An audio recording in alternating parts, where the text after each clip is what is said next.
Au nord-ouest de Grisindal se trouve le lieu-dit le Huimarais. Le fief de Huimarais appartenait à la seigneurie de Fienne en 8000. Huimarais est en partie sur la commune de Maningan. Le Huimarais est le marais de la Huime, la rivière que l'on appelle maintenant le Huimereux. Aux confins de 8000, Ouaquingan et Maningan-Haine, se trouve la vallée meurtrissoire. C'est le lieu d'une rencontre particulièrement meurtrière entre soldats espagnols et défenseurs boulonnais au XVIIe siècle. Actuellement, ce lieu-dit est appelé vallée meurdrissoire, mais s'écrit Meurd, M-U-R-D. Tout comme en anglais, meurtre se dit murder et s'écrit M-U-R-D-E-R. Le ruisseau de la vallée meurdrissoire naît sur Ouaquingan. De l'autre côté de la route des estuaires se trouve le hameau de la Ménandelle, sur le cours d'un ruisseau qui descend de Ouaquingan. Ce ruisseau est un affluent de celui d'Hérouville et est tributaire de la Slac. Ménandelle vient probablement de l'anthroponyme men et du suffixe dal, qui signifie vallée, vallon. Ménan, ménan, est possiblement emprunté de l'espagnol menino ou menina, qui désigne les jeunes garçons et jeunes filles nobles attachés au service d'un membre de la famille royale. Jadis, on trouvait à cet endroit une ferme ancienne et un petit pont au-dessus du ruisseau de la Ménandelle, à l'est d'Aubang. La vallée à proximité de la Ménandelle a porté au XVe siècle le nom de Warmendal ou Wormendal. Au nord de la Ménandelle, au sud de Beuvrecan, juste avant la rivière la Slac, on trouve la ferme de l'Étiambric, qui porte la date 1693 gravée sur une pierre. L'Estiambric signifie pont de pierre, stien, sten pour pierre, et brig, brick, qui signifie pont, et qui a donné bridge en anglais. En 1501, le fief de l'Estiambric est vendu par Antoine le Duc, seigneur d'Anglevert, à Jehan-des-Marqués. En 1597, Oudard Monet, seigneur de l'Estiambric, est mailleur de Boulogne. En 1740, l'Étiambric appartient à Étienne Vasseur, qui est originaire de la Ménandelle. Le 3 juillet 1789, François Oudard Duquesne de Clocheville fait don de la ferme de l'Estiambric à la ville de Boulogne. En 1900, un terrible incendie ravage la ferme. Le sous-sol argileux et riche en phosphate a fait la réputation des herbages du Boulonnais pour la nourriture de ses solides chevaux. En 1960, Jean de la Marlière reprend la ferme d'Étiambric, dans laquelle trônait la tête naturalisée de Farnèse, le célèbre cheval boulonnais. À l'ouest de l'Étiambric se trouvait le hameau de Lohan, qui a disparu des cartes actuelles. Près de Lohan, on trouve le lieu-dit Pichevert, transformé maintenant en Pissevert. Au numéro 7 de l'actuelle route de Pissevert se trouve le groupement agricole d'exploitation en commun de Warem, qui correspond peut-être à l'ancienne ferme de Lohan. Prenons maintenant la direction de la Ronville. La route entre Ouaquingan et la Ronville, sur 8000, est le chemin du mont d'Huez. En 1862, on a trouvé en faisant des travaux de drainage au lieu-dit le mont du Hez, sur le versant qui regarde la Ménandelle, des poteries rouges et grises de l'époque romaine. Le lieu-dit Rubergue est l'ancien nom de la ferme de la Ronville. Rubergue vient de ru, qui signifie accidenté, broussailleux, et de bergue, qui signifie mont, montagne. On écrit plus souvent aujourd'hui la Ronville en deux mots. La Ronville pourrait venir du latin latronis villa, la maison du voleur. Le domaine de la Ronville abrite maintenant de belles chambres d'hôtes. Au sud de la Ronville se trouve Aubang, à l'ouest de la Ménandelle, après avoir passé le mont Gaillard. Aubang vient de l'anthroponyme germanique saxon ob et du suffixe ing, qui signifie famille, communauté, tribu. Aubang est donc le hameau des descendants d'un certain Ob. Aubang était jadis le nom de la ferme à Tourelle, située dans une petite plaine, au-delà du coteau de Watersell. Dans le voisinage, à 500 mètres environ au nord de la ferme d'Aubing, se trouve une motte en forme de cône tronqué de 9 mètres de diamètre sur 3 mètres de hauteur, qu'on appelle la motelette ou bien le feu de joie. Il est possible que ce soit un monument d'origine celtique.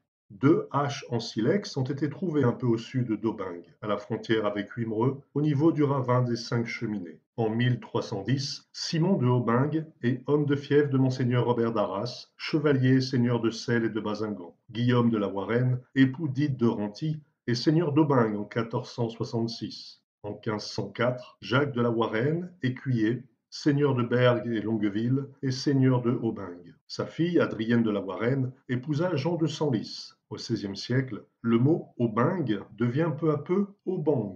En 1589, le jeune Jacques de Senlis, seigneur d'Aubang, est poussé par sa famille à comploter contre Raymond Roger du Bernay, lieutenant du gouverneur du Boulonnais, Jean-Louis de Nogaret de la Valette, duc d'Épernon et mignon favori du roi Henri III. À cette époque, Boulogne est fidèle au roi de France, mais tout le pays boulonnais est acquis à la Ligue. Le 14 avril 1589, le complot échoue et de nombreux ligueurs sont massacrés. À cette occasion, le roi récompensa le courage de Bertrand Patras de Campegno, sénéchal du Boulonnais, et frère de Michel, le chevalier noir, en lui donnant le château d'Aubang à 8000, ainsi que le fief de la Warenne, à Wimereux, qui appartenait aux comploteurs. Jacques de Senlis fut exécuté en avril 1589 sur la place de la Haute-Ville à Boulogne. Le 2 août 1589, Henri IV devient roi de France. Un siècle plus tard, en 1689, Marie-Jacqueline de Patras de Campegno épousa Antoine de Roussel, chevalier et seigneur de Brême. Le 22 août 1726, Marie-Élisabeth de Roussel, dame d'Aubang, épousa Charles-Dominique de Crozère, chevalier et seigneur d'Audingtin. Au début du XIXe siècle, M. Boutechou de Chavannes est propriétaire de Aubang. Au XIXe siècle, le domaine d'Aubang a une superficie estimée à 170 hectares. La ferme d'Aubang possédait une grande partie des dunes de la Garenne, actuellement sur la commune de Wimereux. Les mots Garenne et Warenne sont un seul et même mot. À partir du XIIe siècle, les W de nombreux mots ont été remplacés par un G, considéré plus français et moins nordique. Garenne et Warenne ont le sens de terrain délimité contenant du petit gibier. En 1837, la Société des courses de chevaux, fondée en 1834 à Boulogne sous l'impulsion de messieurs Roussel de Préville et Herbaut de Bazingan, décidait de louer la vaste Garenne entre la ferme à Tourelle d'Aubang et la Pointe aux Oies. Sur ce terrain, un stand fut construit pour recevoir les spectateurs, ainsi que des écuries pour les chevaux. En 1838, il y eut plus de 10 000 personnes pour suivre les épreuves et un journaliste accouru en diligence de Paris écrivit: Le domaine d'Aubang semble avoir été créé pour y asseoir un hippodrome. Aubang était situé à 6 km environ de Boulogne. La mer lui servait d'encadrement. La Révolution de 1848 mettra un terme à la première période de la Société des courses de Boulogne. Le 7 juillet 1854, sur le plateau du camp de Wimereux, en face de la ferme d'Aubang, l'empereur Napoléon III passa en revue les soldats des trois corps d'armée de l'armée du Nord, qui seront près de 100 000 en vue de la guerre de Crimée. La présence de l'armée de Napoléon III dans les camps d'Ambleteuse, Wimereux, Équien et Onvaux donne en 1854 et 1855 un aspect inaccoutumé aux courses d'Aubang. Les nombreux officiers généraux y assistent. C'est grâce aux soldats de Napoléon III que la route côtière entre Boulogne et Wimereux a été ouverte et que l'hôtel du pavillon impérial a été construit en 1854. Fermé en 1862, l'hippodrome d'Aubang est réouvert en 1864, devant plus de 10 000 spectateurs, dans les rangs desquels d'habiles pickpockets venus de Londres effectuèrent une fructueuse razzia, s'il faut en croire les gazettes de l'époque. À cette époque, l'hippodrome de Boulogne, situé au bord de la mer à Aubang, était décrit comme le plus beau et le plus pittoresque qu'il y ait en France. L'année 1867 vit l'apparition des premiers trains spéciaux pour 8000, organisés sur la nouvelle voie de chemin de fer de Boulogne à Calais. Le 15 mai 1878, le domaine d'Aubang est vendu à Jules César Lonchetti. La famille Lonchetti est à l'origine de la Société des ciments français, puis des fameuses APO, les aciéries Paris-Outreau. Les courses à Aubang restent la plus mondaine des manifestations de la saison.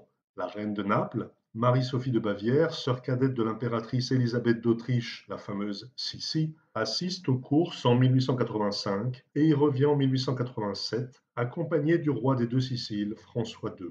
En 1898, le bail d'Aubang est renouvelé pour la dernière fois par Paul Molleux, président de la Société des courses. En 1899, la commune de Wimereux est créée. Aubang n'est plus située sur la commune de 8000. En 1901, des Boulonnais initiés au golf fondent le Golf Club de Boulogne, au niveau de l'hippodrome d'Aubang. Un tramway permettra d'y accéder plus facilement. En 1902, en raison des divergences entre les propriétaires du terrain et la société de course, le steeplechase d'Aubang connaît ses dernières heures. En 1908, le champ de course de l'Inquêterie, à Saint-Martin-les-Boulogne, remplace celui des Garennes d'Aubang. Un club de golf est également ouvert à l'Inquêterie pour concurrencer celui d'Aubang. Le 2 avril 1918, à 3 heures du matin, deux avions allemands jettent 13 bombes sur les camps anglais de 8000 installés à Aubang. Le 27 novembre 1918, la princesse Marie, fille aînée du roi d'Angleterre George V, qui a passé la nuit à Boulogne dans le bien nommé Hôtel Princesse, se rend à Aubang, où elle visite le RAFIA, le camp où étaient confectionnés les appareils destinés au camouflage. Après la guerre 14-18, ce camp deviendra un camp de convalescents pour les blessés de guerre. Dans les années 1920, une colonie de vacances est implantée à Obang, ainsi qu'une société d'exploitation de sable. En 1927, Obang passe dans la famille Collinet. Monsieur Collinet, formé à l'école d'agriculture de Beauvais, y crée une laiterie moderne, attenante au site, qu'il est même possible de visiter. En 1942, le manoir de Obang est occupé par les Allemands. Malgré la réquisition, le travail se poursuit à la ferme. Le samedi 3 juin 1944, un violent raid aérien nocturne détruit le manoir, les dépendances et la laiterie. Au moins 7 officiers allemands sont tués, mais les propriétaires sont sains et saufs. Le lendemain, à 1 heure du matin, un nouveau raid surprend les habitants d'Obang et monsieur et madame Collinet sont tués. Le corps de logis et les bâtiments d'exploitation agricole seront reconstruits après-guerre. Actuellement, seuls les murs d'un jardin clos cantonné d'une tourelle rappellent encore l'ancienneté du lieu. À Obang, il reste encore une trace de la Seconde Guerre mondiale, avec un abri anti-aérien en bordure de la voie ferrée.